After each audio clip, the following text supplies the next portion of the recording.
श्री गणेशाय नमः। नमः शिवाय, नमः शिवाय, नमः शिवाय, नमः शिवाय। श्रावण मास महात्म्य अध्याय 21। श्रावण मास पूर्णिमा पर किए जाने वाले कृत्यों का संक्षिप्त वर्णन तथा रक्षाबंधन की कथा। सनत कुमार बोले, हे दयानिधे, कृपा करके अब आप पौर्णमासी व्रत की विधि कहिए, क्योंकि हे स्वामिन, इसका महात्म्य सुनने वालों की श्रवणेच्छा बढ़ती है। ईश्वर बोले, हे सनत कुमार, इस श्रावण मास में पूर्णिमा तिथि को उत्सर्जन तथा उपाकर्म संपन्न होते हैं। पौष के पूर्णिमा तथा माघ की पूर्णिमा तिथि उत्सर्जन कृत्य के लिए होती है, अथवा उत्सर्जन कृत्य हेतु पौष की प्रतिपदा अथवा माघ की प्रतिपदा तिथि विहित है, अथवा रोहिणी नामक नक्षत्र उत्सर्जन कृत्य के लिए प्रशस्त होता है, अथवा अन्य कालों में भी अपनी अपनी शाखा के अनुसार उत्सर्जन तथा उपाकर्म दोनों का साथ साथ करना उचित माना गया है। अतः श्रावण मास की पूर्णिमा को उत्सर्जन कृत्य प्रशस्त होता है। साथ ही ऋग्वेदियों के लिए उपाकर्म हेतु श्रवण नक्षत्र होना चाहिए। चतुर्दशी पूर्णिमा अथवा प्रतिपदा तिथि में से जिस दिन श्रवण नक्षत्र हो, उसी दिन ऋग्वेदियों को उपाकर्म करना चाहिए। यजुर्वेदियों का उपाकर्म पूर्णिमा में और सामवेदियों का उपाकर्म हस्त नक्षत्र में होना चाहिए। शुक्र तथा गुरु के अस्त काल में भी सुखपूर्वक उपाकर्म करना चाहिए, किंतु इस काल में इसका प्रारंभ पहले नहीं होना चाहिए, ऐसा शास्त्र विदों का मानना है। ग्रहण तथा संक्रांति के दूषित काल के अनंतर ही इसे करना चाहिए। हस्त नक्षत्र युक्त पंचमी तिथि में अथवा भाद्रपद पूर्णिमा तिथि में उपाकर्म करे। अपने अपने गुह्य सूत्र के अनुसार उत्सर्जन तथा उपाकर्म करें। अधिक मास आने पर इसे शुद्ध मास में करना चाहिए। ये दोनों कर्म आवश्यक है, अतः प्रत्येक वर्ष इन्हें नियम पूर्वक करना चाहिए। उपाकर्म की समाप्ति पर द्विजातियों के विद्यमान रहने पर स्त्रियों को सभा में सभादीप निवेदन करना चाहिए। उस दीपक को आचार्य ग्रहण करे या किसी अन्य ब्राह्मण को प्रदान कर दे। दीप की विधि इस प्रकार है। सुवर्ण, चांदी अथवा तांबे के पात्र में सेर भर गेहूं भरकर गेहूं के आटे का दीपक बनाकर उसमें उस दीपक को जगाए। वह दीपक घी से अथवा तेल से भरा हो और 3 बत्तियों से युक्त हो। दक्षिणा तथा तांबुल सहित उस दीपक को ब्राह्मण को अर्पण कर दे। दीपक की तथा विप्र की विधिवत पूजा करके निम्न मंत्र बोलें। सदक्षिणः सतांबूलः सभादीपोऽयमुत्तमः अर्पितो देवदेवस्य मम सन्तु मनोरथाः। दक्षिणा तथा तांबूल से युक्त यह उत्तम सभादीप मैंने देव देव को निवेदित किया है। मेरे मनोरथ अब पूर्ण हो। सभादीप प्रदान करने से पुत्र पौत्र आदि से युक्त कुल उज्ज्वलता को प्राप्त होता है और यश के साथ निरंतर बढ़ता है। इसे करने वाली स्त्री दूसरे जन्म में देवांगनाओं के समान रूप प्राप्त करती है। वह स्त्री सौभाग्यवती हो जाती है और अपने पति की अत्यधिक प्रिय पात्र होती है। इस प्रकार 5 वर्ष तक इसे करने के पश्चात उद्यापन करना चाहिए और अपने सामर्थ्य के अनुसार भक्ति पूर्वक दक्षिणा देनी चाहिए। हे सनत कुमार, यह मैंने आपसे सभादीप का शुभ महात्म्य कह दिया। उसी रात्रि में श्रावण कर्म का करना बताया गया है। उसके बाद वहीं पर सर्प बलि की जाती है। अपना अपना गुह्य सूत्र देखकर ये दोनों ही कृत्य करने चाहिए। हयग्रीव का अवतार उसी तिथि में कहा गया है, अतः इस तिथि पर हयग्रीव जयंती का महोत्सव मनाना चाहिए। उनकी उपासना करने वालों के लिए यह उत्सव नित्य करना बताया गया है। श्रावण पूर्णिमा के दिन श्रवण नक्षत्र में भगवान श्री हरि हयग्रीव के रूप में प्रकट हुए और सर्वप्रथम उन्होंने सभी पापों का नाश करने वाले सामवेद का गान किया। इन्होंने सिंधु और वितस्ता नदियों के संगम स्थान में श्रवण नक्षत्र में जन्म लिया था। अतः श्रावणी के दिन वहां स्नान करना सभी मनोरथों को पूर्ण करने वाला होता है। उस दिन वहां श्रांग, धनुष, चक्र तथा गदा धारण करने वाले विष्णु की विधिवत पूजा करें।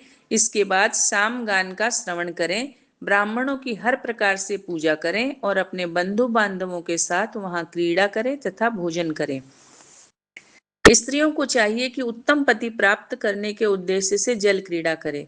उस दिन अपने अपने देश में तथा घर में इस महोत्सव को मनाना चाहिए तथा हयग्रीव की पूजा करनी चाहिए और उनके मंत्र का जप करना चाहिए। यह मंत्र इस प्रकार से है, आदि में प्रणव तथा उसके बाद नमः शब्द लगाकर, बाद में भगवते धर्माय जोड़कर, उसके भी बाद आत्मविशोधन शब्द की चतुर्थी विभक्ति आत्मविशोधनाय लगानी चाहिए। पुनः अंत में नमः शब्द प्रयुक्त करने से 18 अक्षरों वाला ओम नमो भगवते धर्माय आत्मविशोधनाय नमः मंत्र बनता है। यह मंत्र सभी सिद्धियां प्रदान करने वाला और 6 प्रयोगों को सिद्ध करने वाला होता है। इस मंत्र का पुरस्चरण 18 लाख अथवा 18,000 जप का है। कलयुग में इसका पुरस्चरण इससे भी 4 गुना जप से होना चाहिए। इस प्रकार करने पर हयग्रीव प्रसन्न होकर उत्तम वांछित फल प्रदान करते हैं। इसी पूर्णिमा के दिन रक्षाबंधन मनाया जाता है, जो सभी रोगों को दूर करने वाला तथा सभी अशुभों का नाश करने वाला है। हे मुनि श्रेष्ठ, इसी प्रसंग में एक प्राचीन इतिहास सुनिए। इंद्र की विजय प्राप्ति के लिए इंद्राणी ने जो किया था उसे मैं बता रहा हूँ। पूर्व काल में 12 वर्षों तक देवासुर संग्राम होता रहा। तब इंद्र को थका हुआ देखकर देवी इंद्राणी ने उन सुरेंद्र से कहा, हे देव, आज चतुर्दशी का दिन है, प्रातः होने पर सब ठीक हो जाएगा। मैं रक्षाबंधन का अनुष्ठान करूंगी, उससे आप अजेय हो जाएंगे। तब ऐसा कहकर इंद्राणी ने पूर्णमासी के दिन मंगल कार्य संपन्न करके इंद्र के दाहिने हाथ में आनंददायक रक्षा बांध दी। उसके बाद ब्राह्मणों के द्वारा स्वस्त्यायन किए गए तथा रक्षाबंधन से युक्त इंद्र ने दानव सेना पर आक्रमण किया और क्षण भर में उसे जीत लिया। इस प्रकार विजयी होकर इंद्र तीनों लोकों में पुनः प्रतापवान हो गए। हे मुनीश्वर, मैंने आपसे रक्षाबंधन के इस प्रभाव का वर्णन कर दिया, जो कि विजय प्रदान कराने वाला, सुख देने वाला और पुत्र और आरोग्य तथा धन प्रदान करने वाला है। सनत कुमार बोले, हे देव श्रेष्ठ, यह रक्षाबंधन किस विधि से, किस तिथि में तथा कब तब किया जाता है? हे देव, कृपा करके इसे बताएं। हे भगवान, जैसे जैसे आप अद्भुत बातें बताते जा रहे हैं, वैसे वैसे अनेक अर्थों से युक्त कथाओं को सुनते हुए मेरी तृप्ति नहीं हो रही है।